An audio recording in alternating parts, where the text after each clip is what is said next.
Viewers আসসালামু আলাইকুম।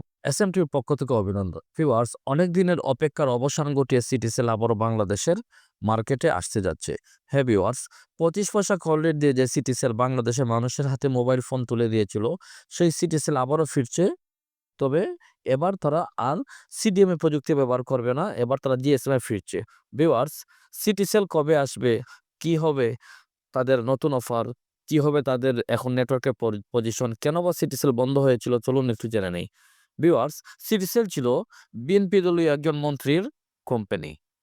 এই কোম্পানিটি প্রথমে প্যাসিফিক লিমিটেড ছিল এবং পরে সিঙ্গাপুরের সিংটেল কোম্পানির সাথে এড হয়ে তারা সিডিএমএ প্রযুক্তি নিয়ে বাংলাদেশের মাটিতে আবির্ভূত হয় এবং বাংলাদেশের মানুষের কাছে সিম তুলে দেয়।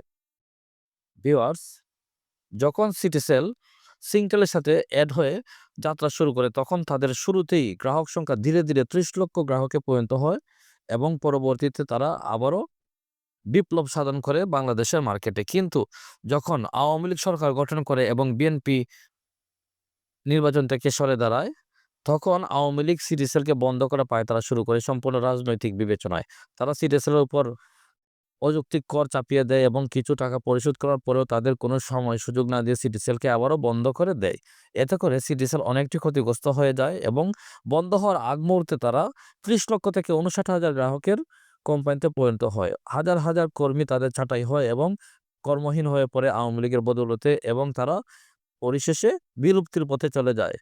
দীর্ঘদিন পরে আবারও সিটিসেল ফিরে আসার জন্য আবেদন করছে কোম্পানিতে এবং সরকারের কাছে এবং বিটিআরসির কাছে। ভিউয়ার্স, এবার তারা সিডিএমএ প্রযুক্তি পরিত্যাগ করে জিএসএম প্রযুক্তি নিয়ে আসতে চায়, যে সিমগুলো আর রিং নাম থাকবে না। সিমগুলো আমাদের গ্রামীণ, রবি, এয়ারটেল, বাংলা লিংকের মতো হবে এবং অন্যান্য সেটে ব্যবহার করা যাবে এবং তাদের উপর যে অন্যায় হয়েছে তার প্রতিকার চেয়ে তারা কর মওকুফ আইনে তাদের লাইসেন্সটা ফেরত পাওয়ার জন্য আবেদন করেছে এবং সর্বোচ্চ ১০ মেগাহার্টজ স্পেকট্রাম তারা আশা করেছে।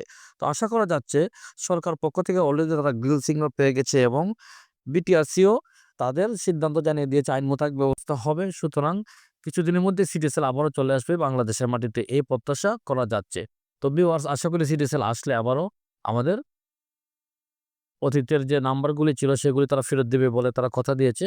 আশা করি সিটিসেলকে আমরা ভালো করে উপভোগ করতে পারবো। ধন্যবাদ সবাইকে।